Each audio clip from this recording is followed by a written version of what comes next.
DNVR Avalanche podcast presented by DraftKings Sportsbook. Use code DNVR to sign up for a new account to get amazing odds boosts every single day.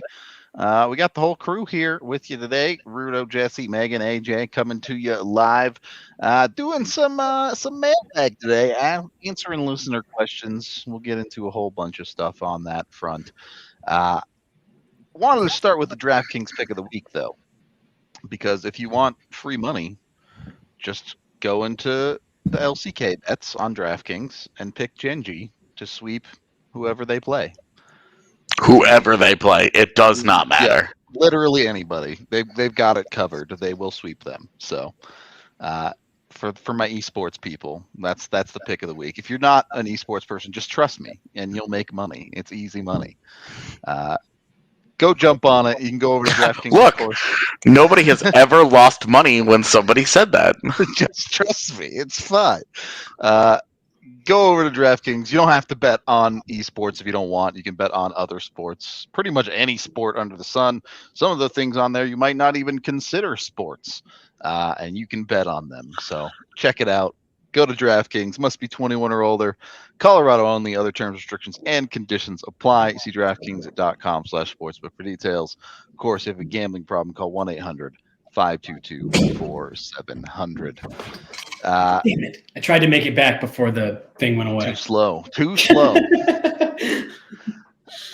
We got a ton of questions. We'll get into a little bit of everything. Lots of trade talk. Lots of other stuff to go through. What? We asked for questions and everyone went to trades? I'm shocked.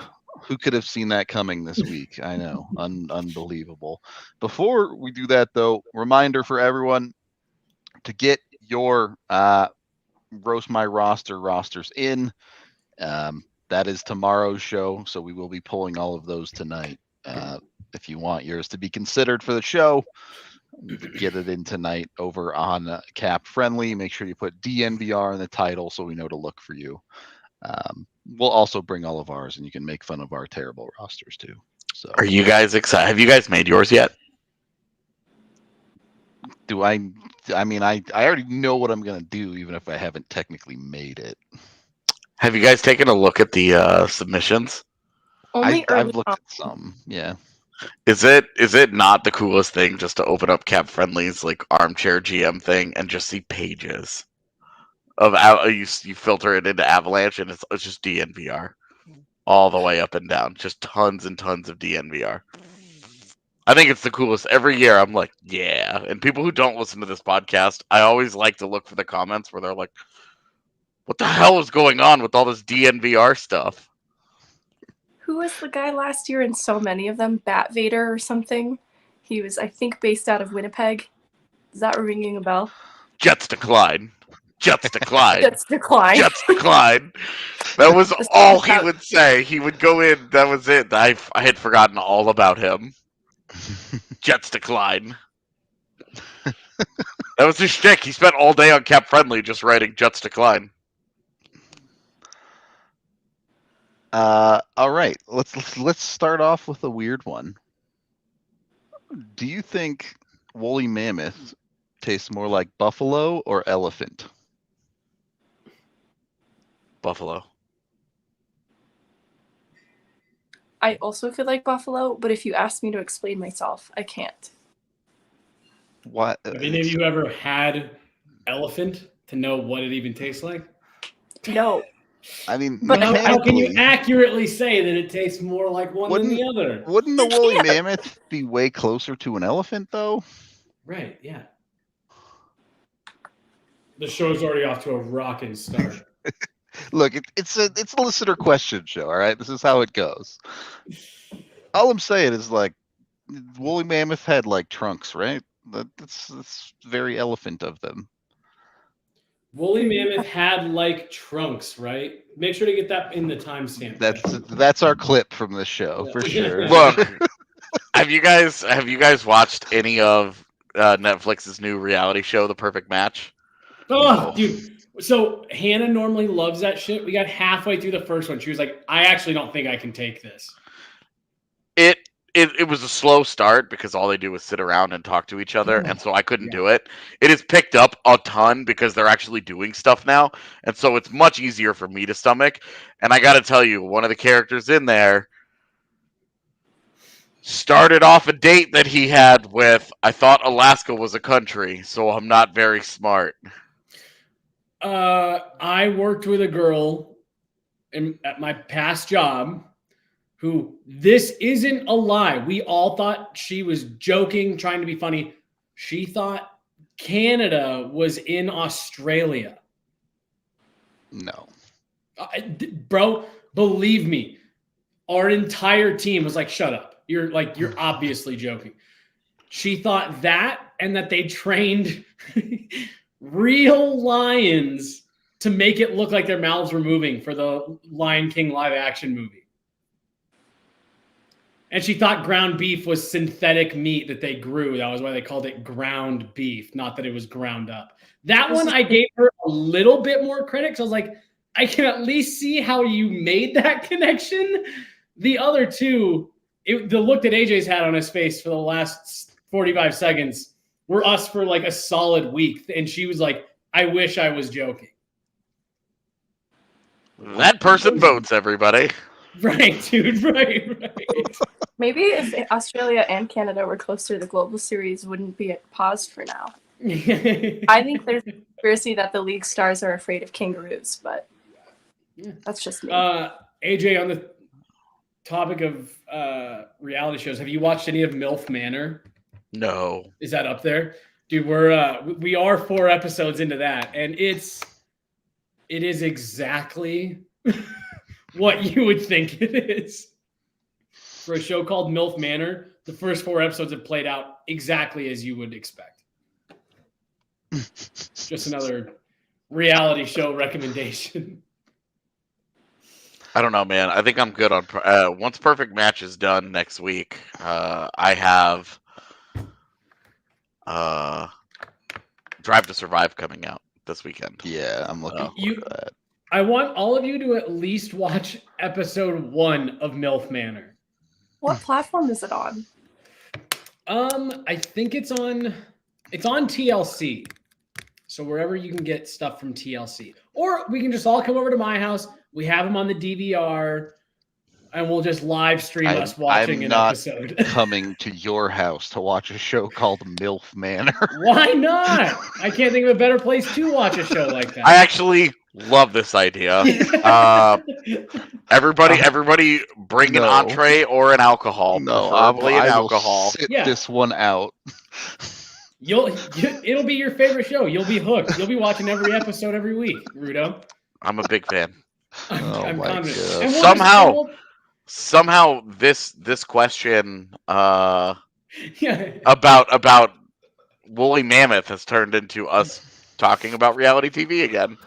And we'll live stream it. It'll be a MILF Manor S1E1 watch along, and it'll be great. Did several people send you the photo of the child holding the sign asking Nathan McKinnon for a stick in exchange for his mom's phone number? I got by several people. No, but that's hilarious. It's very funny. Feels related to looking somehow. Let's talk a little bit about hockey. Our next question comes in asking, if you could take back one trade in Colorado Avalanche history, what would it be? Drury. Drury's a good one. Yeah. I mean, I don't know. I can't think of maybe that like Mikhail Bodker one. I don't know what they gave up though. I think Connor Blakely and Kyle Wood. Yeah, the Brassard one's worse than the Bodker one, I think. I mean, most of these just aren't that damaging. I was going to say, because I couldn't remember if they gave up a first in any of those deals that year that they made the trade for Bodker. But I mean, Brad Stewart. The first, I mean, who cares? It was a second-round pick for a guy that just... It's less about the value of the trade and more about the disaster that was on the ice. Yeah, and had it like, had Brad Stewart sunk a good team, you could make that argument, but he didn't. Those teams just weren't good enough anyway. Yeah, I don't know. They really haven't had too many like disastrous deals. Honestly, they've been on the right side of some of like the a lot biggest of the deals in bigger NHL ones. history. Yeah. Yeah. But between Lindros and Duchesne, like they have just. I mean, Lindros, Duchesne, Waugh, Bork, Blake. Well, None I of more those, mean like none of those haunted them. They didn't come back, and none of those were ended up even close at the end of them. Duchesne and Lindros, although I do think are like two of the most lopsided trades in at least NHL history, if not pro sports history. Waugh should be up there too, because the Avs got Patrick Waugh out of it, and Montreal got nothing. Yeah. Johnny At the Boychuk time, for though. Matt Hendricks. So the problem, a really underrated one, 100%. Yeah, that's a good The answer. problem was that they were never going to give Johnny Boychuk I the know, opportunity that Boston did. So it's like, they were playing Boychuk at forward Right. in his stint in the NHL. But they just absolutely, totally, like, missed the boat on their own guy there. yep. That did just kind of. We haven't talked about the Martin Kaut thing yet. Where the really misleading tweet was sent Quote out. was sent. Yeah. Well, and I think that was more just like I laughed because it was such a classic Martin Kaut statement where I was like, that is what he said. I'm almost positive that's not exactly what he meant. Like, well, and then when you read the full quote, you're like, okay, he asked for a trade 5 times over the course of 5 years, not once a year. right, It's not like right, he got not drafted every year and was for like, 5 years. Yeah. please trade me, like that. Right. Yeah. I don't know. I don't I care just thought much about it. I just thought it was an interesting. It was just an interesting quote, and I guess there was a couple of the writers in San Jose who were like telling PR like, yeah, don't coach this kid on his answers at all. Like, we love how honest he is. And I don't know. I thought it was interesting. I think we had all talked about it. Maybe not on the show because it was something that we weren't wanting to get in the rumor mill out there, but like the relationship had gone bad a while back. But yeah, I don't know. I just thought those were interesting comments, and the way that people reacted to them, I thought were interesting. Well, and like when somebody requests a trade, it's crazy that people get like, hey, this guy needs a change of scenery, he needs a different opportunity, a fresh start somewhere else. Like, he's just looking out for him. He's allowed to do that, especially when you're not established early in your career and you're worried that, hey, if I continue to languish here with no role and no opportunity, I may never get it. And like, I don't have a problem with him requesting a trade 5 times. I think is a little much, but like, what's the difference? Like, what's the difference between the third one and the fifth one? Like, we know, man. Like, we get it. I think my issue with it was the bit about the opportunity this season playing alongside 2 defensemen, because he played maybe 5 minutes between McDonald and McDermott, and it points to an accountability issue that followed him throughout his tenure here in Colorado that suggests perhaps this is still an issue. The accountability thing. What happened to the player that was saying, I need to play like Logan O'Connor, the player who had opportunity alongside Alex Newhook? It just felt like, have lessons not been learned here? I have long felt like the relationship between Martin Kaut and the organization is very nuanced, because I think that there are points to be made on either side. I do not think that the organization is a total innocent in this, but I also don't think Kaut is a total victim. And it just pointed to a player who still maturity-wise might not be there. And I'm glad he is getting that change of scenery, because it just sounds like that would not have worked out here moving forward no matter what. It just was stagnant for him. Just to back up your point here, I'd never actually looked, but his most common line mates, he spent the most time on ice with Alex Newhook, Evan Rodriguez, and then Jacob McDonald is on the list. But also JT Compher, Dryden Hunt, Ben Myers, then Curtis McDermott is on the list. So his complaint about the defenseman was absolutely like, yes, that happened, but it was not the majority of the opportunity that he got. It's It was revisionist misleading. history, and it's a very Kaut answer. Like, Yes. I've heard of the way he's responded to things like being reassigned in the past, and it just sounds like maybe he struggled to receive criticism and messaging in a productive way that translated to tangible results. And this just feels like it corroborates that. It's one of those things. I didn't know Martin Kaut when he was 16. I don't want to speculate, but you talk about a kid who's been playing professional hockey since he was 16, who certainly in his home country had the red carpet rolled out for him with opportunities. Maybe wasn't quite ready for the adversity that the North American hockey brought.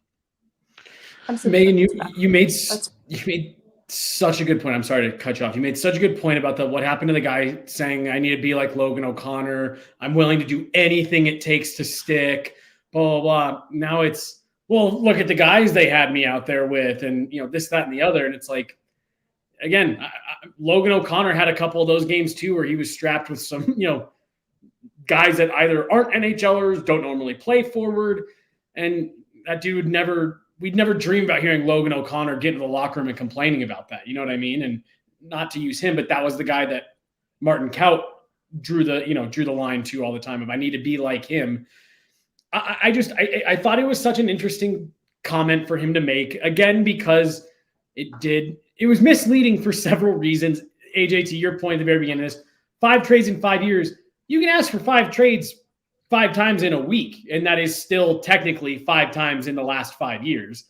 But yeah, I did think it was interesting that he went back to management that many times to say it. We understand. I think they were probably trying to move on from him too. They tried to waive him. Now it makes a little bit more sense why they waived him so many times this year. Twice, I think. They're trying to get him what he wants, and I don't know. This has been my issue with him since he got here. That very, very first training camp when he failed, bottomed out of the conditioning portion of it. And we were willing to write that off given everything he had gone through, in his draft year with the heart condition and having to take so much time off. All of us, AJ, I remember you and I talking about it like, yeah, it's not a great look, but given the context, whatever. And I also remember us talking about 1 year later, like, ooh, I'm excited to see how Kaut looks because now he hasn't had all this time off with a heart condition and all that. And he still almost died during the conditioning drills. Every year he has struggled clearly the most of anyone else on the ice with that. There does just seem to be a larger issue at play here. And Megan, what you were saying a minute ago of like, that statement does just feel very victim mentality where it's like, yeah, the Avs could have done something, but don't sit here and act like you did every last thing they asked of you. And, they just hated you. There's areas that they probably could have given him a little bit more, but I don't think anybody on this show would argue that Martin Kaut did everything he could to leave like no doubt you have to play him, whatever. By the end of this, even, AJ, I was giving you a hard time, but even by the end, when they were setting him down, you were like, yeah, he hasn't outplayed anybody. And that was always his issue, was he couldn't beat anybody out. So that was the only reason I thought that quote was funny, where it's like, bro, come on, let's not act like you were the helpless victim here. And to give him, some credit, the way the organization plays a role in this too, with the waiver situation the second time, and apparently Chris McFarland not being the one to alert him of the trade, I am sympathetic to the ways in which the organization may have not played a perfect role in this too. I do think Kaut may have deserved better in both of those situations. I don't know what the Avs are supposed to do. Jesse kind of mentioned it. You mentioned it with the waivers, Megan. They waived him twice, and he didn't get claimed. At that point, you have to go to the guy and be like, "Look, nobody wants you." Right. Nobody wants you for free.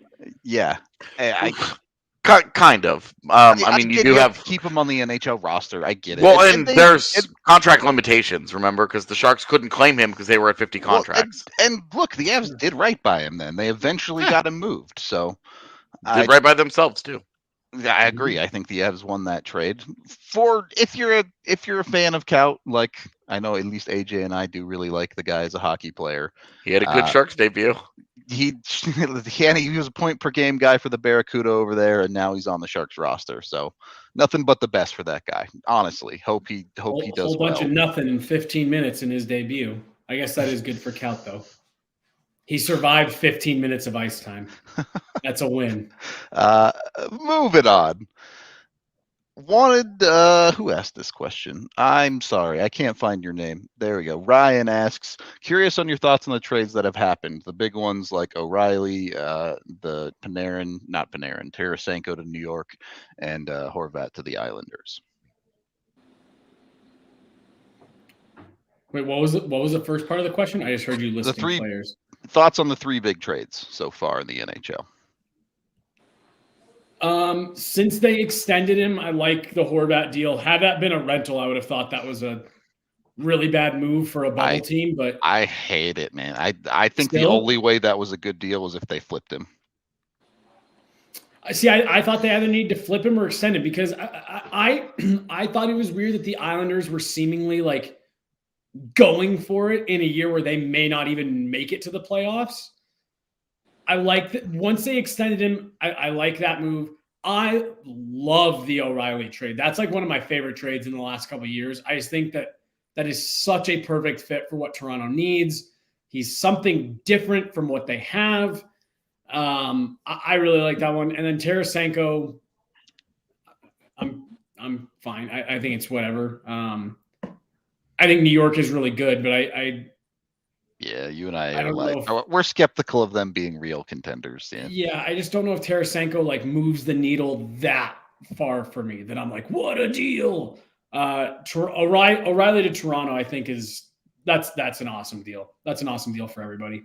Especially because what they gave up is predominantly picks.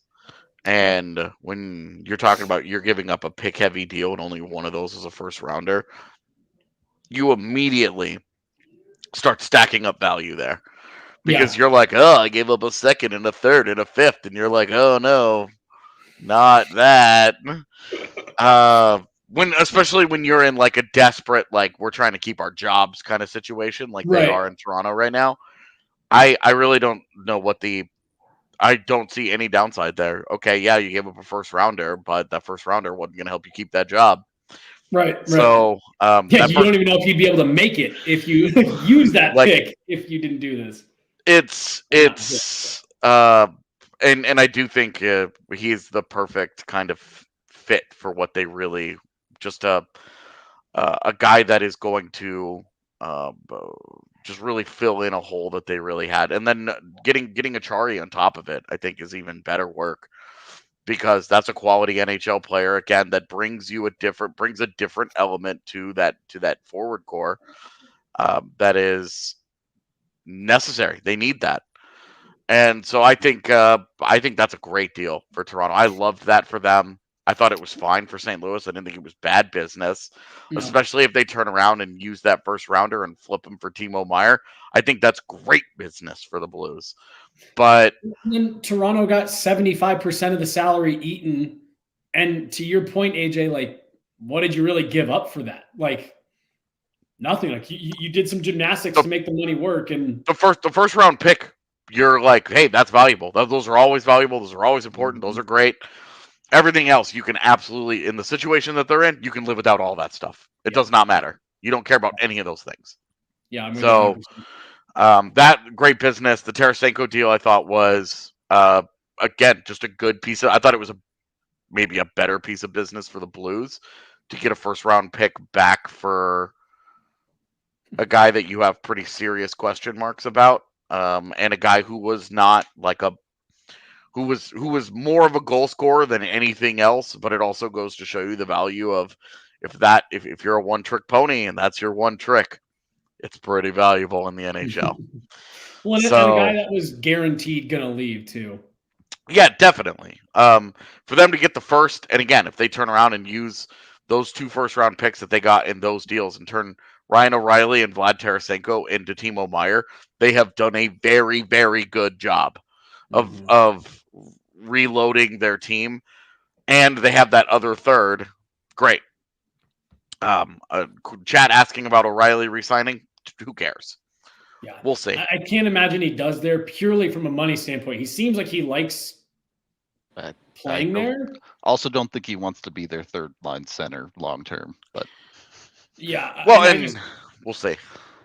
Maybe he ends up being their 2C. He's certainly not their 1C. Put it that way. They're just so tight to the cap, and like Austin Matthews will be coming off the books when he goes to Arizona in 2 seasons, but they've at least got to keep money to try and re-sign him. So yeah, I don't know. I just think that's a who cares. And I'm then the Horvat deal, I think, is good. It's a good piece of business for both teams. I think the Islanders are going to like him. He's going to fit perfectly what they needed. But you want to talk about a team that's banged up, man? They are icing a lot of their AHL roster right now. So they more need to get healthy than anything else. It's a tough time to go through all the injuries, but see, and that's why I needed them to re-sign Horvat for me to like really like that deal, because that just would have felt like, had they not flipped him and not re-signed him, that would have just felt like such a punt of assets. Oh, it would have been a huge waste. And then for the Canucks, Aatu Räty is exactly the kind of guy you should be trying to rebuild around. I love that. I think he's already getting his recall up to Vancouver. Let's go. But you can't, Islanders couldn't have possibly predicted that Barzal would also be injured, but it has aged well very immediately that Bo Horvat is now in that forward group to step up in his absence. I think Tarasenko might be one of my favorites just in terms of the business perspective, because their hands were so tied in what they were able to do. And the O'Reilly one might be my least favorite, only because he has scarily acclimated so well in Toronto that it's a little bit scary. But other than that, that's what you missed. I'm super excited to watch the Eastern Conference playoffs this year. I think whatever the series end up being, it's going to rule. And watching, obviously, I think Toronto is appointment viewing just because of their history. That team is super good. And I understand everybody's like, oh, it's Toronto, they'll find a way. And that's what makes it fascinating. Like, they are trying to slay this demon. And if they get out of the first round and get bodied by Boston in round 2, was it worth? And these are all the fun historical questions we get to ask. The O'Reilly one for me, because like you said, AJ, everyone wants to say it's Toronto, and that is true. But it feels like for the first time they have something different. Like they have some semblance of now a group that you can go head to head with, like the Marchand line, and shut them down and things like that. And it feels like a break from the norm that has seen them get bounced in the first round over and over and over again. So would you guys say you're high on Toronto? I would say that. All right. Well, don't go to Toronto to get your weed. You can do it right from your couch with Jive Hive. Go over to jivehive.com, JIVEHYVE.com to get your order delivered. You can get it delivered ASAP, same day, or you can schedule a delivery window in the future when you want your weed to come to you. They're super fast, super easy, online, especially if you're a weed smoker. I know you're lazy like me, and you don't want to go to the dispensary and actually pick that stuff up. So get it delivered to yourself instead. Jive Hive, amazing at what they do. They will bring it right to your front door. So don't make life hard on yourself. Be sure to go to jivehive.com and type in your address. Make sure they deliver to you. Obviously, you have to be 21 plus to buy weed. They will check your ID. So don't screw yourself over by not being 21 plus. Go check them out. Jivehive.com. They deliver specifically to Aurora, Greenwood Village, Monument, Fountain, and various areas of El Paso County. When you schedule your window, they'll be there to say hi. Also, brought to you by Bacchus and Shanker. If you've had an injury problem, whether it be through a car accident or motorcycle, ride shares, if you've been injured at work and it's not your fault, you just got to call 222-2222 to set up a consultation with Bacchus and Shanker. It costs you absolutely nothing. If they think you have a case, they'll take your case on for absolutely nothing. They don't get paid until you win. So they've got you covered top to bottom on that one for absolutely free. And they're really good at what they do. They've been doing it for 25 years and they've won over $1 billion for their clients. So they've been around the block a few times. They know how to get the money that you deserve if you've been in an injury case. So give them a call at the 2 number or go to coloradolaw.net and have Bacchus and Shanker hook you up. Second period of the DNVR Avalanche podcast presented by DraftKings Sportsbook.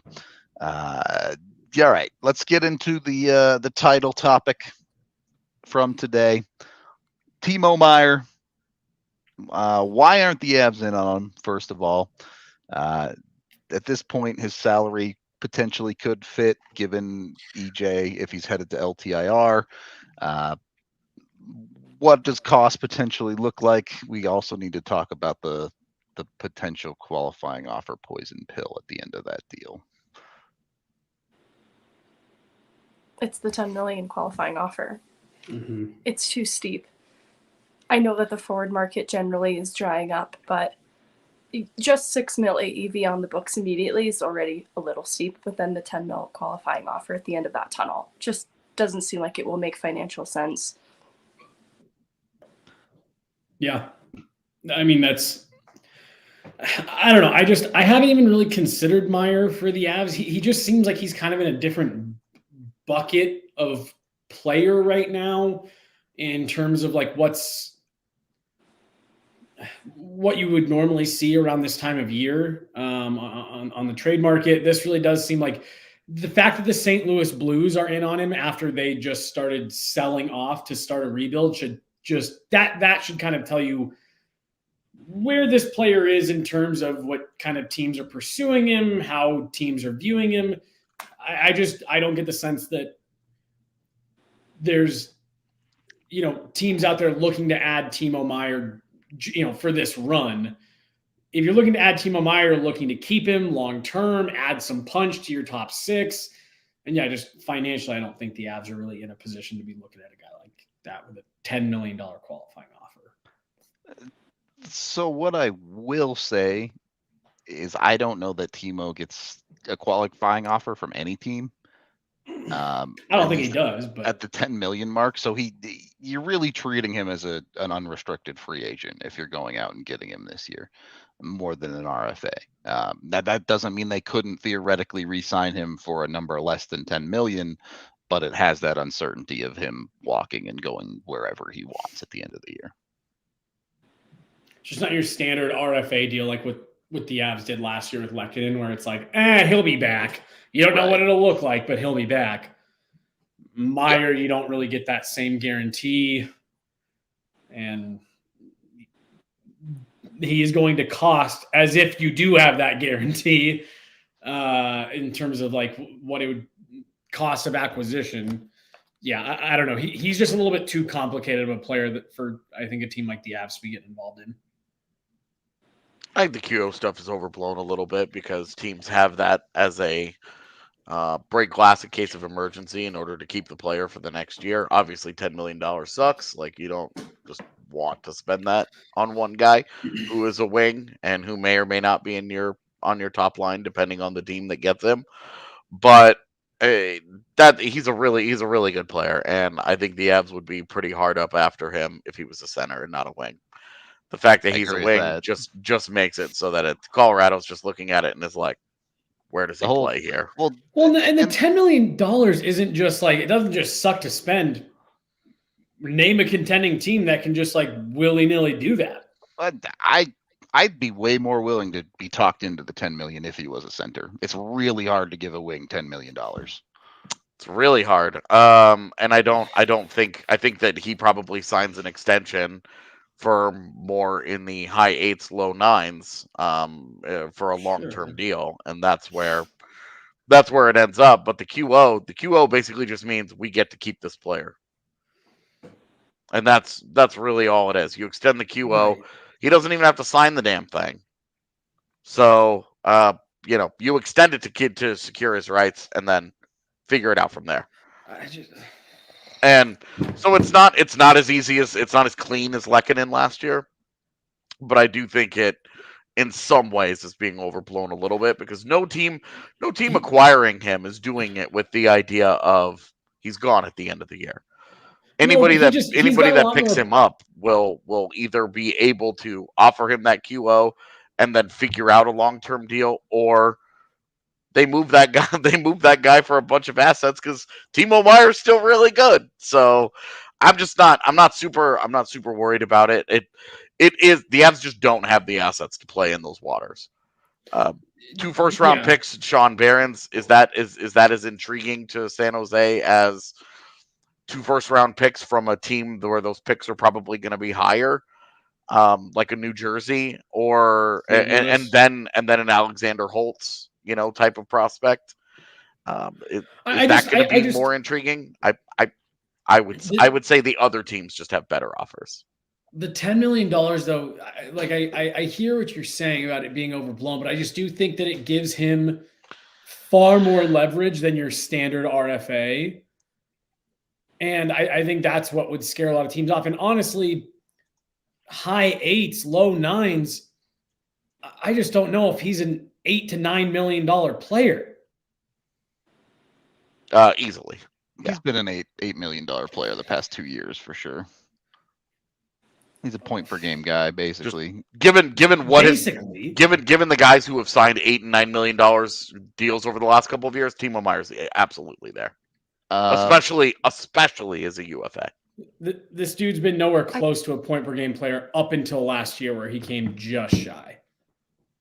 I think he's somewhere in there, but I think the reason the Avs remove themselves from that possibility is because of Valdechukhin's contract. They already have that kind of money locked up in one other wing that that's why I think it's not in the conversation at all.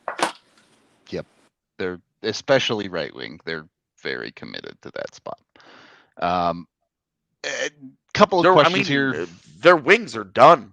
Yeah. Mikko, the Avs don't need a top 6 wing until Mikko's deal is up. Yep. Like those are 2 spots that when healthy. Landeskog, Lehkonen, Nichushkin, and Rantanen. You're finished. Yep. Yeah. Now McKinnon's on an 8-year deal too that starts next year. 5 of your top 6 are set. Like, you're golden. You don't mess with it. You just don't mess with it. Mm-hmm. So a couple of questions here. First one, we get a lot. We've answered before. I'll answer it again here. Stan Kroenke, how would you rate Josh and Stan's ownership of the Avs compared to some of their other ones? Kroenke has always been great for the Colorado Avalanche. He's always been willing to spend the money, even in the terrible year. The Avs were a cap team. They've always been that owner for Colorado. They're very hands-off. They hire their GM to do the job. They don't meddle with anything. Easily, everyone who's a Colorado Avalanche fan should be happy with what the Kroenkes have done as owners. And I'll just add real quick to this. There is always a lot of complaints about the lack of extras that Kroenke teams seem to have, like in terms of gauging with their fans. I know just from talking to people internally, the Kroenke's ownership mindset is winning brings the fans. That's what fans want, their team to win above all else. So they are always willing to invest in the product that's on the ice, field, court. I lose track of how many different sports that they're involved in. But yeah, that's something that sucks to not get the little, gift box if you're a season ticket holder, but know that they are always putting their money into a quality product on the ice. So I think the way that Joe and Gabe and everybody talked about them last year at the Cup Parade should tell people everything they need to know about how the organization feels about working for KSE. Well, and they spend money on things. They've spent a ton of money. Now they own Ball Arena, like that's their property, so them investing in it makes perfect sense. But they've spent a ton of money to try and keep Ball Arena updated. That gigantic jumbotron that they put in was state of the art, first of its kind when it was installed. Now everybody's trying to copy that. They ripped out all the seats. They've redone all of that. They added Club Lexus. Now, they've made some of the higher end perks for not the everyman a lot nicer over the years, but you do need those things. You want those luxury things. The and only thing AJ that they've really been remiss on, that they've just not done a good job, it's the practice facility. And we know that. We understand, and you know what they're doing. They have a long term. They are invested in a 40-year redevelopment of downtown Denver that includes a practice facility, a brand new state of the art facility for both the Avs and Nuggets. And they're not building one in the meantime to just build one for funsies, because that's not how rich people operate. So we just have to deal with this. We just have to wait for this. And that's really the number one thing that we're sitting around waiting on, is this redevelopment plan of downtown Denver that includes a state of the art practice facility in the heart of the city, right down there, where they can sell the ice and make money doing that, and not just have it be just for the Nuggets and Avs and all that. They have to. They're going to make something that makes money as well. And in the meantime, FSC, I imagine the rent there is probably pretty cheap, and that's the appeal, and everybody, it's well known. But otherwise, they've invested in the organization over and over and over and over. I mean, they sign checks and they stay out of the way, and I can understand that there are plenty of gripes to be had with other things, but for the number one thing that you want an ownership group to do, not be the Munfords. So a couple things, just what you're talking about. One, they're still heavily remodeling Ball Arena currently. Walking around in the underbelly of that arena right now is an adventure, a different adventure every single day, because there's different things closed off and this is being redone. One, they completely redid the team store this summer, 2.5 times its size as it used to be. Looks really nice, all that stuff. They're actually adding a new lounge downstairs. It's going to be a gambling lounge. I think it's PointsBet who's putting it on with them.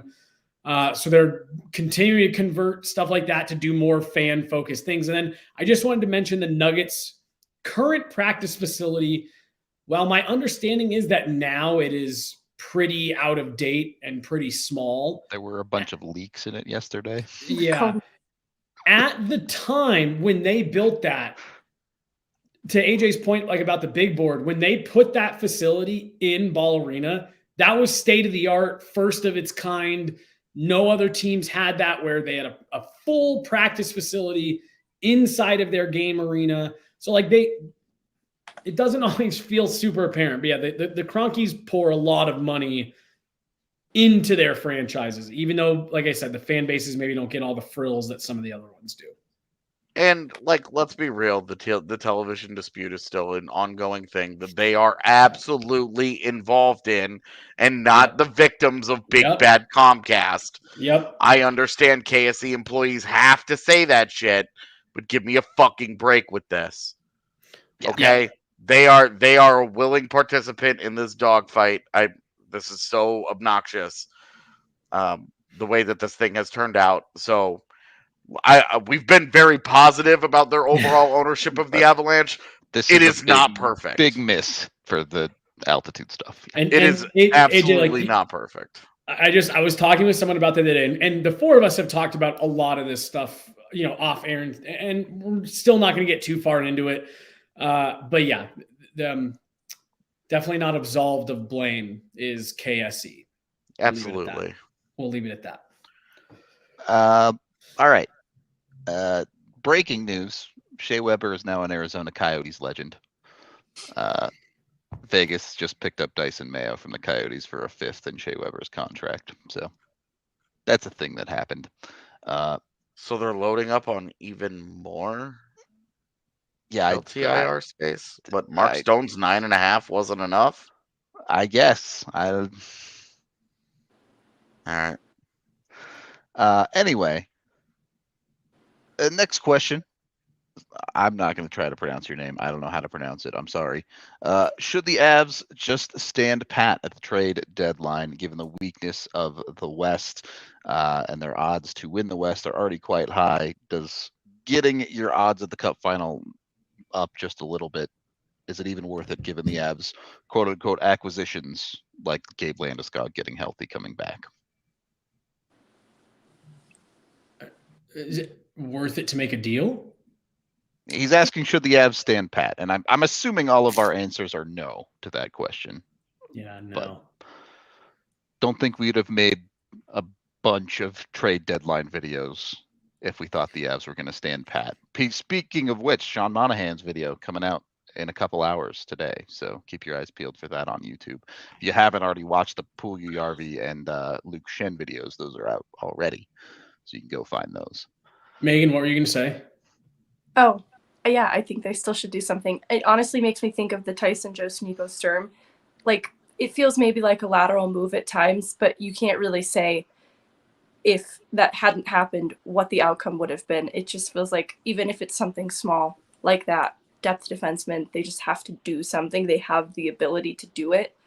And given the uncertainty of Cale Makar's health and Eric Johnson's injury status, they just absolutely need to, at minimum, pursue a defenseman. They went on one of the most dominant runs in playoff history because of their depth. I agree with you, Megan. At bare minimum, they're still bolstering that can and needs to be done to this roster, even with all of the guys coming back. Yeah. If they stood pat, I wouldn't be bothered by that, I guess, but I would really find that as an odd move given the situation they're in. I'd be bothered by standing pat because the West sucks this year. And if the Avs, even if it's just because I think Megan's right, just the depth defenseman, you're looking at it and saying that has to get addressed at some point. Yeah. Something has to happen there. But I mean, another middle six forward is also screaming at you. You need that guy. You need one more guy. I think on both forward and defense. I think they've needed one more guy at forward all year long. And Gabe Landeskog's not that, because I'm saying they need one more guy with Gabe Landeskog healthy. Yeah.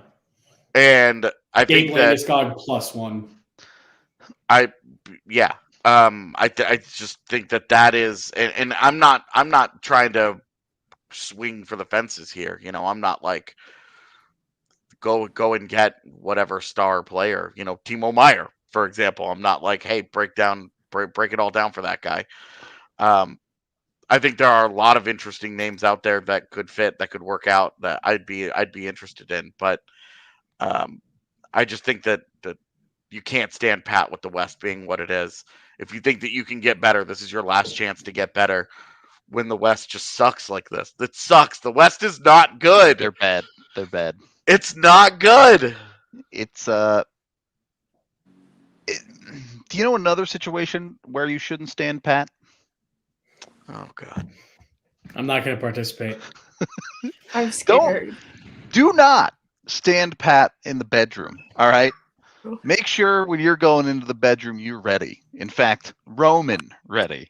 So I was wondering when this ad read was going to make its way to our show. I was scared. It's been on a couple times while you were away.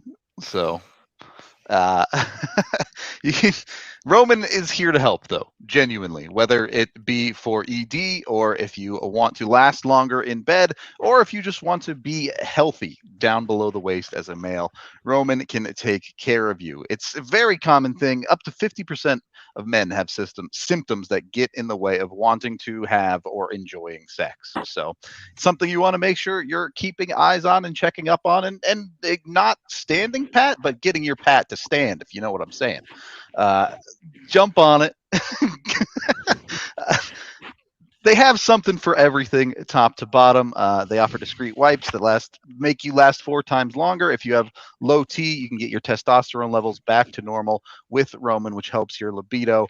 They offer a testosterone test so you can see exactly where you stand and get treatment for low testosterone from them. There's no waiting rooms. There's no hassle. It's super straightforward digital experience from the comfort of your own home. So it's super easy to do. They get free 2-day shipping on everything that arrives in discreet packaging. Again, to make sure you're completely taking care of yourself. You can go to their website, ro.co/DNVR today, and take their questionnaire to check on yourself. They'll look through it. They'll contact you. Make sure everything is looking good and looking right. They also do ongoing care. They just want to make sure you're healthy. That's about it on this one. Go check them out. Roman at ro.co/DNVR to order today. And of course, you get free shipping to make sure you've got a strong erection. Also brought to you by the amazing people over at American Raptors. You can go down to Infinity Park in Glendale. Today, you can watch American Raptors games for exactly $0. Even if you're not going to a Raptors game, Infinity Park is a great place to go check out just for a day on the town. Maybe not today because the snow came out of nowhere, but the last couple of days is almost in the 60s. Beautiful days to go check out Infinity Park. For the rugby side of it, they have the best rugby in the world there. The men's and women's US 15 teams practice there, so there's that. And then the Raptors are a team of athletes that come from all other sports that have been now trained in rugby to see how far they can go in the league play. So go check that out. Follow the DNVR Rugby account on Twitter. Colton Strickler, our guy, has 101 podcasts to teach everyone the game so you can learn what's going on. And if you're a diehard fan, he has tons and tons of interviews and access to all of the rugby stuff you could possibly imagine. So check them out. Go to AmericanRaptors.com today. You can also stream the Raptors games online for free through AmericanRaptors.com. Third period of the DNVR Avalanche podcast presented by DraftKings Sportsbook. Also breaking news, goalie goal in the SHL. Let's go. The Swedish top pro league. Goalie goal. Here for That's it. incredible. I retweeted it if you want to go find it. We need do more. need more goalie goals. We do need more goalie goals. Honestly, like the NHL rule change. If it's an empty net, only the goalie can shoot on it from now on. Like that's what I'm here for. A couple more specific questions. How would Billy Hanola fit with the Avs? So well. I don't understand why the Jets continue to play Logan Stanley over him because Logan Stanley is awful. I understand he's really, really big, but he's also terrible. So Billy Hanola, though, I think the style of play, the way that he succeeds, where he's most successful, skating pucks out, transition, not the most physical of defenders. It's tailor made to be an Avs defenseman. If the Jets decide to give up on that guy at some point, he would be a perfect fit in Colorado. And it's just one of those examples of where the Jets continue to misunderstand where modern hockey is going. And they've got this guy that is frustrated. They've kind of yo-yoed him around. And now 2 different coaching staffs don't want to do it because they're stuck with this old school Logan Stanley, big tough guy. Me block shot, me good. Like this Neanderthal vision of what defense should be. And it's why they are not going to go deep in the postseason because their defense sucks. And they continue to value the wrong things, given the way that their roster is constructed. They continue to waste a Hall of Fame goaltender in Connor Hellebuck because they missed the mark on guys like Billy Hanola over and over and over. And you know that Mikko Rantanen would already love him because he is Finnish. I genuinely think, though, he has good poise with the puck and good vision. So size isn't an issue, and he's not super small. I like a lot of aspects of him. Next one comes from Mike. Provided Landeskog is healthy, if the Avs bring in a winger, can Landy be a full-time 2C? No. I mean, he could, but... If they go get Nino Niederreiter, give it a whirl. Do it. I have been saying, though, and I think I even said it on yesterday's show, I do really think that if you can't get a center between Comfer, Rodriguez, Rantanen, and Landeskog, little You bit got more enough guys there yeah. that you can spot duty this like pretty confidently. Yep, I agree. All right, what's next? What is the best video game system? And the answer is PC. Is that current or is that like all time? It is all time. Really? I actually just got it in the mail today. Did you get a Steam Deck? Oh my god, that's nice. I want What is one. it? I'm jealous. Oh, it's beautiful. Okay. It's a Steam see. Deck. So when Rudo has the correct answer of saying PC, this is now PC on the go. So I was going to ask if that's what that was. Yep, it's basically a Nintendo Switch except for it's plays PC games. Yeah, exactly. So you don't even have like there isn't like a nostalgic piece where you're like, yeah, obviously it's not as good as this, but like this is the best gaming system ever. It's easily the Nintendo 64. Yeah. That's what I grew up on. Okay, And all right, 64, right. not close for the actual systems. Yeah. Super Have you Nintendo guys heard probably of- has a better library of games, but N64. I don't know about that. Megan, what were you saying? Have you guys heard of Dream Life? It was yes, a- actually. Oh, did you ever play? I've watched people play on YouTube on what are now dead servers. Just think it should be in the running somewhere. 100. Look up. Right next to the 3DO. How did you guys hold the N64 controller? Did you go all the way Correctly. outside or one No, outside, you one on the you middle held finger? the middle thing. Okay, all right. I just wanted to make sure. I don't You know. I've had seen a couple to. people grab it like this with big freakish hands. How? Big freakish hands. So On the Rocky show today, we talked about Tamagotchis because Oh, one of the God. guys at training camp I actually posted a got picture of one. his Tamagotchi, and so we were all like, "Oh my gosh, who remembers these?" I actually got my sister a Tamagotchi for Christmas last year. should have got I her a love Dream that. Life. Should have gotten her Dream Life. Yeah. She my sister is older than me, by the way, in her mid-30s, and like was like she's like, oh my gosh, how cool! Halfway through the day, she's like, yo, this is like way too much work to like actually actively pay attention to this thing. Tamagotchis, man. It was awesome. Chat, and do then you have any- Christian talked about Webkins. Sorry, About a what? little delayed. Webkins. I don't know if Megan might remember these, but they were like these cute little like stuffed animals that had like these codes, and you could play with them online. So you'd like build them little houses. It was almost like Club Penguin, but you actually got a stuffed animal that came. Sounds with like it. a bad Neopets. I was more on the Neopets train. Yeah. I knew of Webkins though. Neopets was where it at. All right. Any questions from the live chat? If you want, start throwing them in chat now. We do have one super chat here. Yo, Club Penguin is classic. $5 from our Moisters, who says, just joined. We got the whole crew: Megan, Jesse, Mo, Shroot, and Emperor Palpatine. Mose, holy shit, that's hilarious. Damn, oh my god. Many people have made this comparison, and it is still spot on. Take it where you can get it, I fucking guess. Funny, holy shit. I would have never made that connection had that super chat not come in. That is one of the funniest things I've seen all year. People want to know if AJ's told the roommate story. He told an abridged version of it on a show, and I'm not going to tell you which one. I know which one.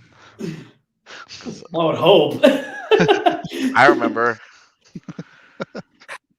It wasn't an actual pod. It was just a watch along.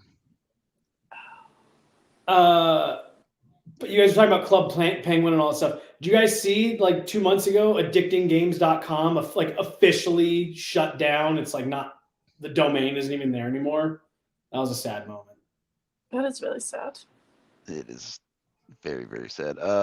Troy asks thoughts on Miko on Jesse. I'm assuming you mean Pull Your Yarvi. We did a whole video on Pull Your Yarvi out there. Go watch it if you want our thoughts on him. Any thoughts on Miko's thoughts on me, Yeah. Jesse? No, I mean, Miko loves fins. Yeah. What was he gonna say in that? Oh, I don't Well, think he'll and- be a good fit here. And I do think they are like good friends. So Yeah. Do you ever get to influence a trade or text a scout to throw out a player name out there that you would want? Well, we're well aware that the Avs are diehard listeners of our podcast. So. Joe Sakic, long time listener, long time, big time, big fan of the pod. This one probably more for Megan. What prospect from another team would you like to see in an Avs/Eagles jersey? Are there any limitations? Do they have to No, give anything up? I'm adding a limitation of no DU players. Perfect. Dustin Wolf. Or There Lucas. you go. Oh, I was gonna say Billy Hadela. Dustin Wolf is That's such so- a better answer. I like it all. Justin Baird. Justin Baird. I just looked at a Roast My Roster that was submitted, and first of all, I'm not the first person who wanted to bring Troy Terry to the Avs somehow, but someone was also going to bring back Drew Hellison, so... I saw that one too. Yeah. I haven't looked yet. Was the Troy Terry one Jake? Was it anime? I don't think leaders? it was. I don't think it was. I think the username had a Drew in the name. I could be looking at the wrong one, but I'll have to think of a new trade idea then. Should be fun. I already know what I'm gonna do for my roster roast. We'll see what everyone else ends up doing. Do not know what I want to do yet. I'm still hemming and hawing. I'm trying to decide, do I want to do something wild like I always do and very out of left field, or do I just want to do what I player want to do? trades. Like, is this just like if I had Chris McFarland's job, here are the decisions that I would make, and like to hell with everybody else. We'll see. We'll see how it all shakes out. Have like Angel on shoulder, Devil on shoulder. Chris McFarland cosplay. I am here for it. That's my Halloween costume this year, confirmed. Yeah, straight up. Okay, we're going to get out of here for the day. We appreciate all y'all hanging out with us for a fun one. Roast My Roster tomorrow. Again, be sure to get those in on Cap Friendly. Use the Armchair GM tool. Put DNVR in the name of your roster when you post it. We'll be going through a bunch of those tomorrow and our own ones, so you can make fun of us as well. And then Friday, the Avs are back in action. So we got you fully covered there. The trade videos continue coming out through the next week or so, leading up to the deadline. So check those out here on YouTube as well. Like, subscribe. Also, don't tell anybody, but we're like 60 people away from 20K followers on Twitter. If you want to help us out and give us a follow over there, that'd be pretty cool. It's been rumored that some people might shotgun beers if we hit 20K followers. I'm just saying. I'm not gonna name names, but why? That's the Broncos thing. We have to have our own thing. All right, we can do shots of Jaeger then. AJ, Okay. You missed Camille Hammer. I saw that it was hammer time at the bar that night, and I meant to text you and be like, what the... She'll be back. She'll be back. I was so bummed. I was like, I missed all the good stuff. On that note, we're out of here, and we will talk to you all tomorrow.